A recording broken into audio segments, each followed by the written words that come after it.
Question number 10. 0.30 and -10 are invariant points under reflection in the line L1. अब ये line मैंने L1, इस line को एक्स एक्सिस को मैंने L1 से डिनोट किया। तो मेरे पास कोऑर्डिनेट क्या दे रखे हैं, 3 and 0 मीन्स 1, 2 and 3, 3 and 0, और दूसरे के -1 and 0। अब इन दोनों कोऑर्डिनेट्स को ध्यान से देखो, इसमें y कोऑर्डिनेट क्या है, 0।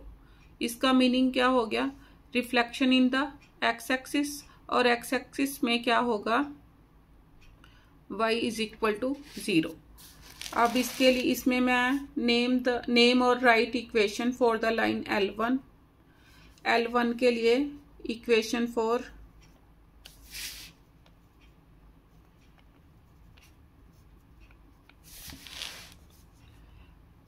L1 क्या हो गई, implies x is equal to, X axis है सॉरी, इसमें क्या होगी, y इज इक्वल टू 0।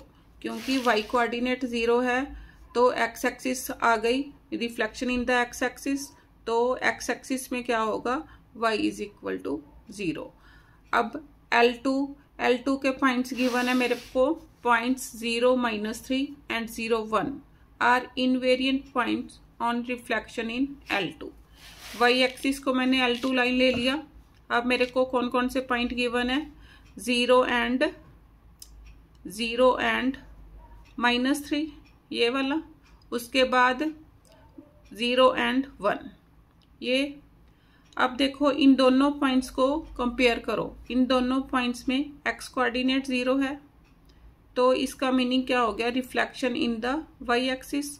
अब इसमें क्या है, for the line equation for L2 क्या आ गया, x इज इक्वल टू 0, क्योंकि x कोऑर्डिनेट दोनों में क्या है, 0, x इज इक्वल टू 0। उसके बाद देखो, write down the image of point 3, 4 and Q -5, -2 on reflection in L1। L1 x axis है, तो अब P' यहाँ पर क्या हो जाएगा, मीन्स इसकी जब इमेज एक्स एक्सिस में देखी तो P' के कोऑर्डिनेट क्या हो गए, 3 as it is and -4। Diagrammatically भी आप समझ सकते हो, P था, इसकी मैंने एक्स एक्सिस में इमेज देखी। अब यहाँ से कितनी दूरी पर है, 1, 2, 3, 4 यूनिट्स के डिस्टेंस पर है, तो नीचे भी 4 यूनिट्स के डिस्टेंस पर आ जाओ, 1, 2, 3 and 4। तो P' के कोऑर्डिनेट्स क्या बन गए, 3, क्योंकि on the same side of x axis, और y डाउनवर्ड आ गया तो y कोऑर्डिनेट चेंज हो गया, 3 and -4। तो P' के कोऑर्डिनेट्स ये वाले आ गए आंसर। अब Q के क्या पॉइंट है, -5, -4। Q के पॉइंट्स इधर 1, 2, 3, 4, 5, -5 एंड -2, -2 डाउनवर्ड जाएगा, -5, -2 ये आ गया। अब इसकी रिफ्लेक्शन कहाँ पर देखनी है मैंने, L1 मीन्स एक्स एक्सिस में देखनी है। अब ये पॉइंट देखो कितने पॉइंट्स के डिस्टेंस पर है, 1 and 2 पॉइंट के डिस्टेंस पर है, तो ऊपर को जाएगा 1 and 2।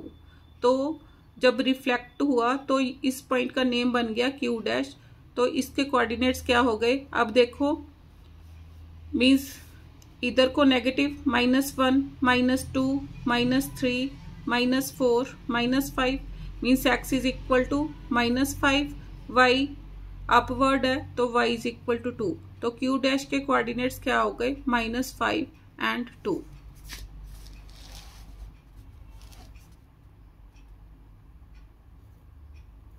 Q' के कोऑर्डिनेट्स क्या हो गए, -5 and 2 आंसर।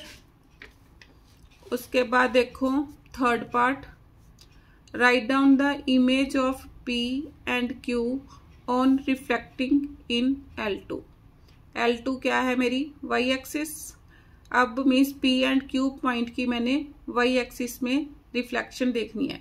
P पॉइंट क्या मेरे को दे रखा है, P पॉइंट 3 एंड 4 था। देखो P पॉइंट क्या है मेरे पास 3 एंड 4 है। अब इसकी मैंने इसको कहाँ रिफ्लेक्ट करना है, in the line L2 means Y axis में रिफ्लेक्ट करना है। Reflection of the point 3 and 4 कहाँ पर, इन वाई एक्सिस। तो क्या बन जाएगा -3,4 आंसर। और इसको नेम क्या देना है, P डबल डैश। उसके बाद Q के कोऑर्डिनेट्स क्या है मेरे पास दे रखे, -5 -2। अब इसकी इमेज देखनी है, इमेज ऑफ द पॉइंट या reflection of the point -5 -2 in Y axis. तो क्या बन गया ये पॉइंट, मीन्स इसको इसने Q डबल डैश से डिनोट किया, तो इसके कोऑर्डिनेट्स क्या बन गए, वाई एक्सिस में है, Y coordinate as it is, X coordinate का साइन चेंज हो गया, 5 एंड -2 आंसर। अब कहता है स्टेट और describe a single transformation that maps P dash to P double dash. P dash, अब P डैश देखो कहाँ पर P डैश, और P डबल डैश कहाँ पर आया, यहाँ पर। अब इसका मीनिंग क्या हो रहा है कि this to this means reflection in the origin. तो फोर्थ पार्ट का आंसर क्या आ गया, रिफ्लेक्शन इन ओरिजिन।